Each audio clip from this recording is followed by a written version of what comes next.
welcome to The Reasons I'm Broke. I'm Daniel. And I'm Kelly. And thanks to Brian for the new jingle. As you can all tell, it is from Batman, the animated series. This week we've got a bunch of comics, and I did see Dredd 3D. I think we can go ahead and start off with the comics. What was your pick for this week? My favorite from this week would have to be Batman Unlimited Beyond. I don't even know what they call it anymore. Dustin Nguyen's Batman Beyond. Yeah, for me it was Justice League number 0. Let's go ahead and go down the list here. We got Ultimate Spider-Man number 15, Spider-Men number 5. On the indie side, Simpsons number 194. And for DC, we got the Catwoman number 0, Justice League number 0, and Before Watchmen, Night Owl number 3. And of course, you just mentioned the Batman Beyond Unlimited number 8. What's interesting about the Batman Beyond Unlimited series is it is 3 stories in one. So you get different artists, some of the different writers. Dustin Nguyen does a lot of the writing. He does the art for the third story usually. What they do is DC releases these online first, and then eventually they release it in paper and print. And that's usually when we get it. We're not too big of fans of the online, the digital comics. For Ultimate Spider-Man number 15, it was really good. It was funny. There's this arc that they have going on in the Ultimate Universe called United We Stand. And Ultimate Spider-Man, as Spider-Man should, manages to keep everything lighthearted. He shows off his web shooters for the first time to his friend, which he got in Spider-Man number 4 and 5. So I highly recommend Ultimate Spider-Man number 15. Spider-Man number 5, it was really good. You got to see some more of what Peter Parker and Miles, more of their interaction. It was an okay send-off. It really, I think the whole series was simply there for the fans that may not have still accepted the fact that, Peter Parker's dead in the Ultimate Universe, but this literally gives Miles a blessing from Peter Parker near the end of the book. He's saying it's okay that you're doing this, that you're doing the Spider-Man thing. You got to keep it going. So it's like showing you even Peter Parker is okay with everything that happened, that you are the new Spider-Man, and he kind of dealt with Ultimate Peter Parker's death in it. But there was a little bit of a weaker ending that I wanted. A lot of what happened there will hopefully carry on to something bigger. It does end in a bit of a cliffhanger where Peter Parker kind of wants to know where the Miles is in the regular Marvel Universe and not so much in the Ultimate. For Simpsons 194, highly recommend it. Essentially, it's Homer as the dog whisperer. Him and Santa's Little Helper are fighting over who's the alpha dog in the house, and that's when they kind of figure out that Homer can actually somewhat tell what dogs are thinking and what their problems are. Eventually, the dogs see Homer as like the guy that can solve all their problems, and it just really funny results. I really enjoyed it. Moving on to the DC side, Before Watchmen, Night Owl. What'd you think? I thought it was really good. Again, I'm still, I'm a really big fan of what they've done with the Before Watchmen stuff. It's not as good as Silk Spectre. I'm still mad at how they portray redheads, because that's how everybody portrays them. It's not true, but it was good. It kind of reminded me of Kevin Smith's Red State a little bit. I was all freaked out.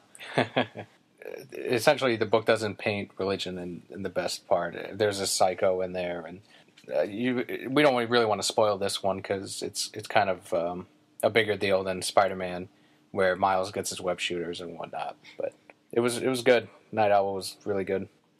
Justice League number 0, again, was my favorite. For the past couple of months, they've put like a couple of pages for Shazam's origin, and now you have the number 0, which is like, here's everything. Here's the kid figuring out why he has to be Shazam and what he can do with it.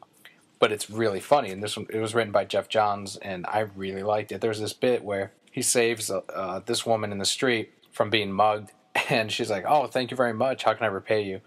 And he's like, "Oh, well, I do need money, so..." And she's like, "Oh, yeah, of course, here's $20.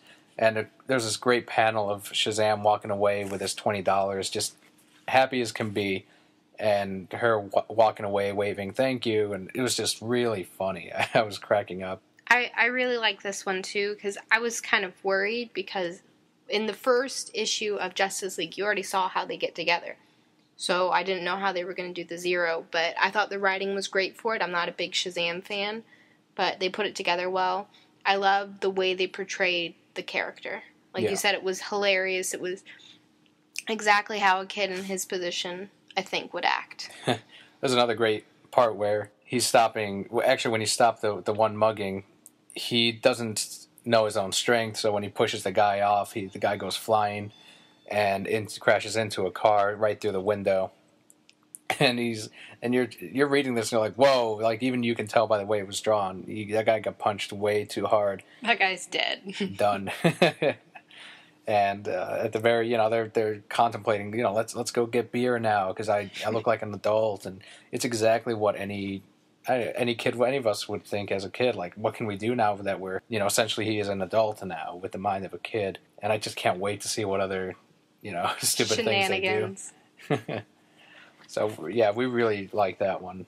Catwoman number 0, pass on it. It was really, really bad. Terrible. They kind of played up on the origin from Batman Returns, and they mixed a little bit of the DC origin as well, but it just didn't work out at all. It's sloppy. The pacing is off. I personally have never liked the origin from Batman Returns. Like, oh, I fell and all these cats came to my rescue, so suddenly I'm a freaky cat lady. Like, no, if you go by the animated series, she's a cat burglar. That's why she's Catwoman, not freaky cat lady woman. Exactly. And if anyone says, well, that's the animated series isn't DC continuity, well, the animated series is everything. So, I mean, in the animated series, Bruce never kissed Catwoman, but he kissed Talia. So no, that totally solidifies. Shh, go to sleep. Go to sleep. No, DC should definitely be animated series continuity for everything. Yeah, absolutely. I kind of wish they hadn't changed the cover to number 0 to the Catwoman. If anyone doesn't know, it had a terrible cover, and a lot of fans complained about it. Comics get bad covers all the time. It's people kind of went a little overboard with it. This one was really bad, though. It was, but they went out and they changed it. Kind of. Like, they got a different artist, but kind of the same pose, but she was more in proportion, whereas in the other one, it was kind of a mess a little bit. Whoever drew the original one didn't know how a woman's body functions. It's I don't know if you pronounce it Guillaume or Guillaume March. He's a great artist. He did the Gotham City Sirens, and that's why this little cover blunder and whatnot, I just kind of let it go. I'm like, he is a great artist. I know he can draw really well. And now that I read the comic, I kind of wish they kept that cover to match the story inside. In fact, I think the story inside was worse than that cover. People should be complaining about that story. It was instead. A really bad story. And something else that we did release that I don't think we talked about last time, it was Batman The Dark Knight Returns, the Blu-ray. We haven't checked it out yet, but if any of you have seen it, let us know how it is. We've heard nothing but good things so far. I hope to see it soon, hopefully, in the next couple of weeks. The story, from what I understand, it follows the book really well, and the fact that they broke it up into 2 parts is the only way to do a story like that, like The Dark Knight Returns. Did you have anything else to add to the comics this week? Did you want to talk about the different bits of Batman Beyond? Yeah, Batman Beyond Unlimited. We definitely missed that. Go ahead. My favorite story out of them, I would say, is the actual Batman Beyond story. The first one. What was yours? The first one, that was the bit with Bruce and his liver. Yeah, essentially what's happening is Bruce has this failing liver, and I think this connects a lot to, if anyone out there watched the Justice League animated series, there is a part where Terry McGinnis did give Bruce, they used his cells to replicate a liver for Bruce. From what I understand, I think that's what it was, and I think this is what it's trying to tell you the story behind, because an epilogue for Justice League, that's touch up on, and here you're actually seeing what comes out of it. And Bruce is dying from it. He's known about it since before Terry came about and became the new Batman, or as Joker calls him, Batfake. And it was a good story. You see more of Bruce's stubbornness, and he just wants to get right back to work. He's addicted to the painkillers. That's the number one thing that's like the first thing he asks for when he wakes up. Right. And the second story, it's more of Superman. Superman Beyond is really what they should kind of call the series. But I was disappointed with that one this time around. Because it was I love the last one because they were under attack and Batman's there saving Superman. And Superman's, oh, yay, I'm in his arms. And this time Batman wasn't there. It was pretty much following this cop guy who I don't care about, who's becoming overwhelmed with power. And Superman sitting at home thinking about Batman, going, I wish I could help, but I want to stay here in case Batman comes home. And, well, there is a way I can help, and it's by loving Batman, or whatever he was thinking about. I don't know. It was a filler, and I just didn't like it. I thought it was kind of cool. it kind of showed that Superman does feel helpless, and I think that's part of his character. Batman. He's helpless around Batman, and he's helpless because this elaborate plan by Lex Luthor and his daughter to put kryptonite in the atmosphere of Earth to cripple Superman, so he can't do anything to stop Lex. He can't do anything. His powers are weak. He has to stay in the Fortress of Solitude, otherwise he could risk dying. At the end of the story, he decides, you know what, I'm going to put on my... It's like a kryptonite suit, right? It's a nanotechnology is what he's using. Which is what I was wondering about, too. I'm like, I wonder if there's too much kryptonite, which is why he can't use it. But he puts it on anyway, and he heads out, and that's what you're going to see in the next one. It was a setup story, and I liked it. I thought it was all right. I like the last one better, where he was all upon Batman.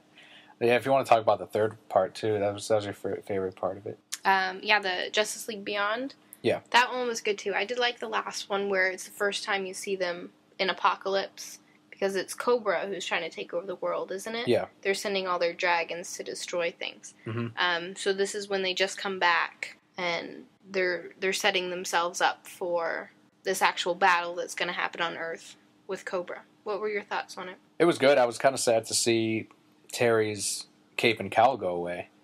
Like, he was using that for a while because his suit was damaged, so they call it downgrading, I think, to a prior version of the Batman Beyond suit that Bruce had created.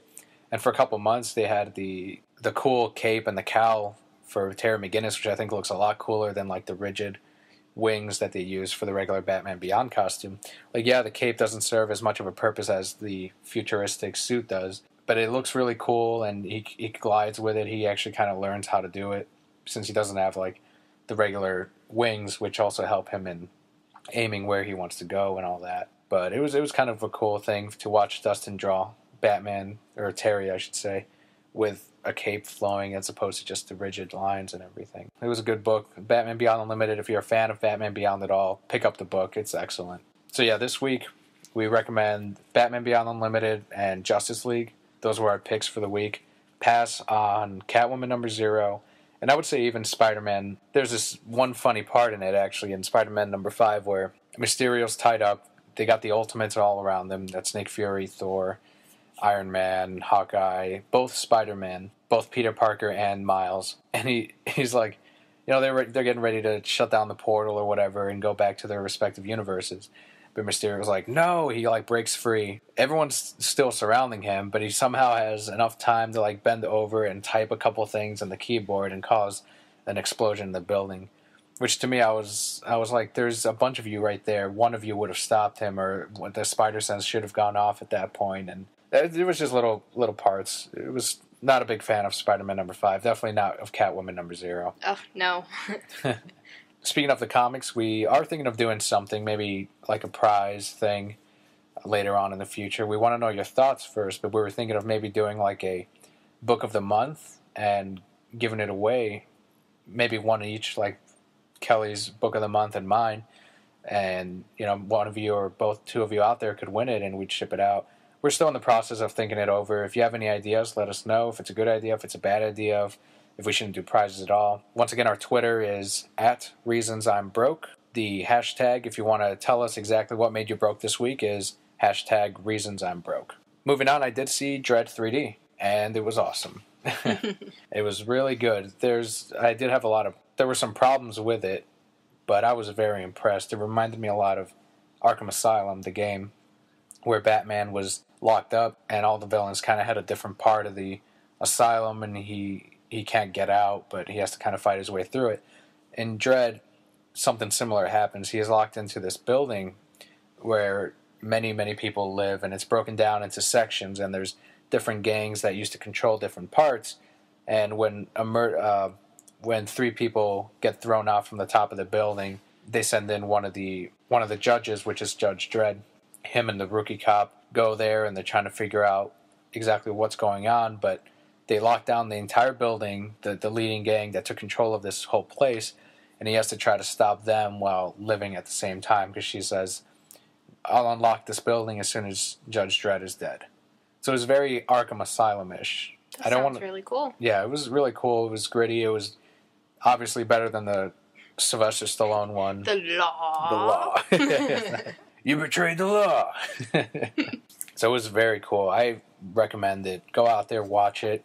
But if you only have money for one movie, wait off for Taken 2.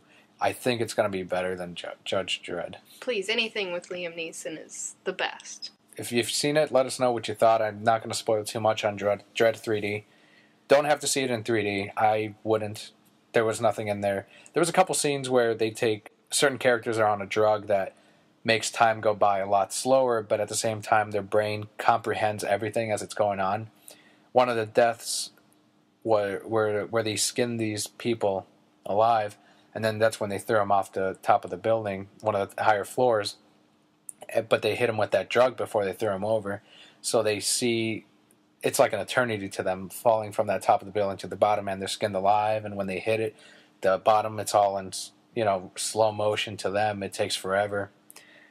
So there's cool effects with that because it didn't have the highest budget, and you can kind of tell, but there's a great scene where water's flying everywhere, and you kind of see it all in detail. And I'm sure it would have looked awesome in 3D, but that's the only part of the movie that I can justify having 3D for. And Marvel Capcom? Yeah, games coming out this week. Darksiders 2, there's a DLC coming out. Dead or Alive 5, both on 360 and PS3. The big one, I think, is FIFA Soccer 2013. Once again, on both the 360 and the PlayStation 3. It's going to be a big release. FIFA last year, FIFA Soccer 2012, was considered the best sports game of that year, and 13 looks to improve on that. You also got the Family Guy Back to the Multiverse game. Don't think it looks that good, but we'll see. And then Marvel vs. Capcom Origins. That one's going to be a downloadable game. It's going to have two games in it, Marvel vs. Capcom 1, and the other one, I believe, is called Marvel Superheroes. That looks really cool. I think I'm going to get it because Marvel vs. Capcom 1 was probably one of my favorite fighting games. Did you ever play it? Mm-mm. I'm terrible at games. What are you talking about? I can play Pokemon and Harvest Moon. That's it.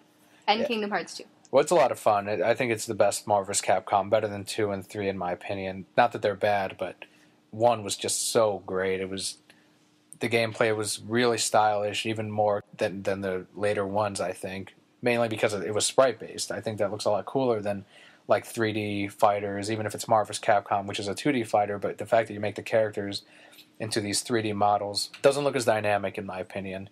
I wish they would go back to more sprite-based fighting games or hand-drawn. There's a couple out there, but they don't do too good. So let's see Marvel vs. Capcom go back to that, I think. And the other big release is Pro Evolution Soccer 2013. I'm sure it's going to be really good as well. I'm still thinking that FIFA is going to be the better soccer game, but Pro Evo won't be a bad choice. Also, something else that came out this week, on top of video games and comics, we're huge Disney fans. Yep. And the Haunted Mansion Vinylmation set just released this week. It's a fantastic set. I love what they did with it. Definitely something, if you live near Disney, go pick them up. If not, they're up on DisneyStore.com. Yeah, the Haunted Mansion set is phenomenal. If you just do a quick Google search, check out what they made. They look great. They use like a mold that is see-through, just like the ghosts should be, and they use like a green mold. There's like a bluish one, which were my favorite. Just the blue molded figures look really good. And if you're lucky, there's also some variants. Those are a lot harder to find. They make less of them, usually one per case.